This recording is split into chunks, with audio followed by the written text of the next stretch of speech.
अक्षरा, हां. अगं काय झालं का बोलणं जावई बापूंशी? काय म्हणाले ते? काहीच नाही.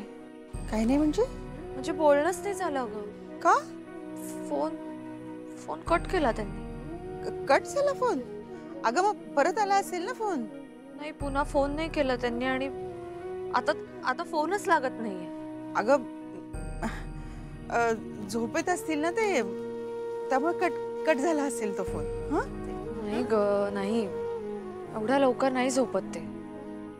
अगं मग बिझी असतील कुठेतरी कामात.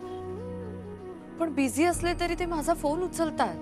फोन उचलून सांगतात की मी नंतर फोन करतो. त्यांनी कट का केला आता माहित नाही. अगं गडबडीत असतील अक्षरा. हां?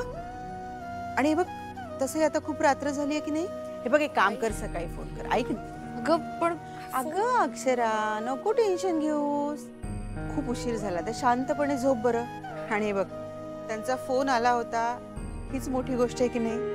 मला खात्री आहे सकाळपर्यंत तुमचं भांडण मिटून जाणार आहे. नको विचार करूस. आणि हे बघ, तुझी तब्येत बरी नव्हती ना, चक्कर आली होती ना मगाशी. काळजी घ्यायची ग. वेळेवर झोपायला हवंय, वेळेवर जेवायला हवंय. हां? नाहीतर जावई बापू ओरडतील ना माझ्यावर. काय तुम्ही माझ्या बायकोची काळजी घेतली नाही. तू झोप आई, मी येते नंतर. नक्की? नक्की. बर, लवकर झोपायचं. हं?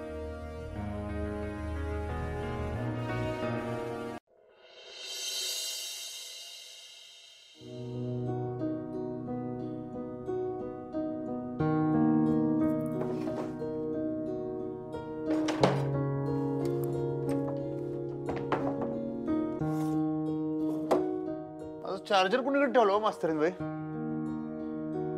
मास्तरीन बाई आहेत कुठे इथं? काय ते? म्हणलं मास्तरीन बाई ना हाका मारतोयास, पण ते आहे कुठे इथं? मास्तरीन बाई म्हणलं मी. हा मग माझ्या कानानं ऐकलं. हा, नाही चुकून म्हणलं. चुकून बरोबर बोललास. अज्जे. घे चहा घे. नाही नाही, चहा नको.